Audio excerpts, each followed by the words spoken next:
On July 25, 2025, the news cycle buzzed with the terrifying ordeal of Southwest Flight 1496. The aircraft, a Boeing 737 en route from Burbank to Las Vegas, suddenly plummeted nearly 500 feet shortly after takeoff to avoid a mid-collision. The incident was officially labeled a near miss, chalked up to a communications failure with air traffic control. But for the passengers on board, and especially for Elena Ramirez, an investigative journalist seeking a weekend break, what happened in those moments could not be explained by radar or flight logs. Elena was seated in row 1 for a window seat she had chosen intentionally to capture footage of the California landscape. She had recently started a side project on aviation-themed blog that combined travel and mystery. Her phone was recording video out the window when, without warning, the cabin shook violently. The overhead compartments burst open, luggage rained down, and people screamed. The nose of the plane dipped, throwing passengers forward. For 15 harrowing seconds, Flight 1496 descended sharply before the pilots regained control and leveled the aircraft. The plane landed safely in Las Vegas an hour later.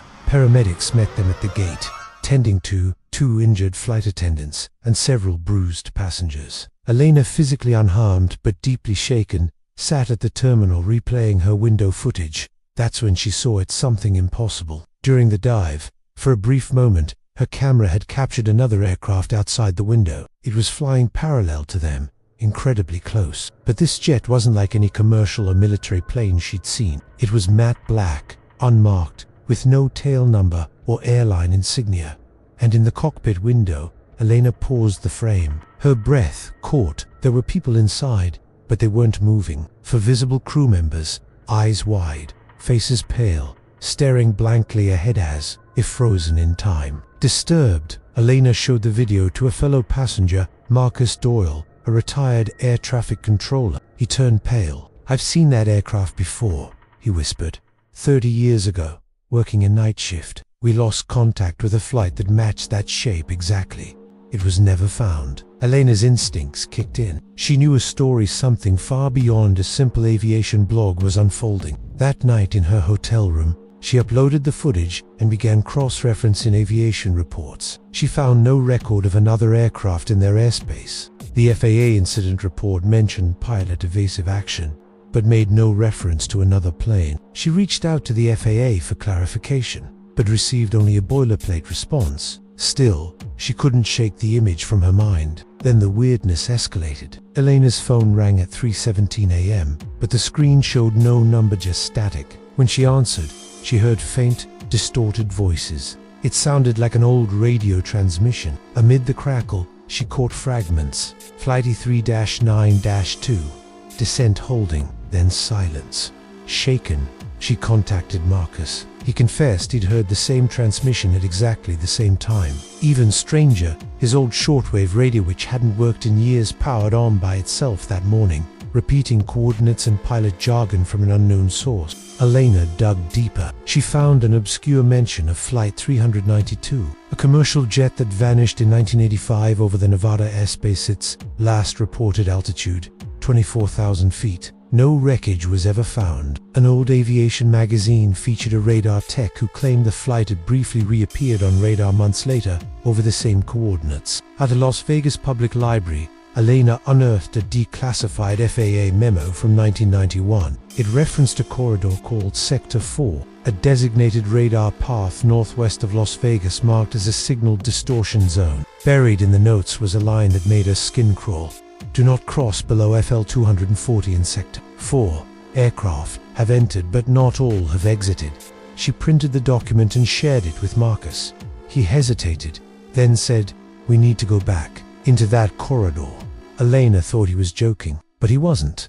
Marcus believed they had dipped into what he called an echo layer, a pocket of distorted time or space, where a lost aircraft like Flight 392 could remain The only way to confirm it was to retrace their path deliberately. They chartered a private flight. Elena, Marcus, and 2 other passengers from Flight 1496, Amir, a software engineer, and Dana, a nurse, agreed to fly with them. All had experienced strange dreams and eerie disturbances since the dive. One common thread, the shadow plane hovering just beyond reach. The charter pilot reluctant but intrigued by their offer, agreed to fly them to the exact coordinates using old flight data.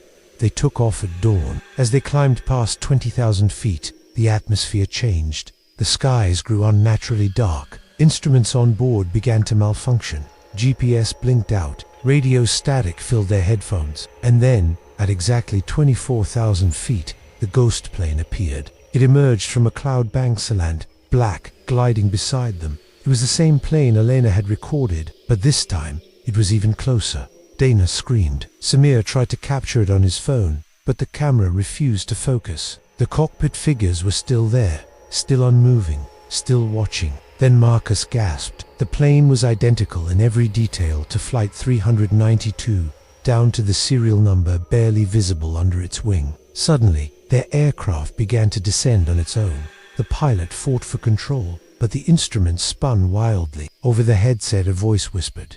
Cabin pressure equalized. Welcome aboard. The air grew freezing. One by one, passengers began disappearing, vanishing into thin air. First Dana, then Samir. No flash, no scream, just gone. The plane's windows fogged over from the inside. Elena, clutching Marcus's hand, felt her vision blur. She blacked out. When she awoke, she was alone. The plane was grounded empty, cold, silent. She stumbled outside, but there was no airport, just a cracked runway in a desert field with no buildings. An old, rusted sign nearby read, "Welcome to Ridgeview Air Base," a name she didn't recognize. She wandered for hours until a search chopper found her. Authorities claimed her flight was never recorded. The pilot, missing. The others, unaccounted for. Back in a hotel room days later, Elena found her original phone left behind on Flight 1496, sitting on her nightstand. She hadn't brought it back.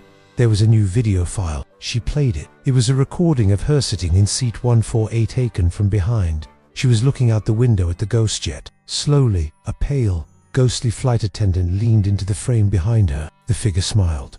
The screen went black. A text overlay appeared. "Please remain seated." Elena dropped the phone. The hum of a distant jet engine filled the room. She turned to the window. Outside, a contrail was forming in the sky, but there were no planes scheduled to fly that night. Her phone buzzed again. This time, the caller ID read FL392.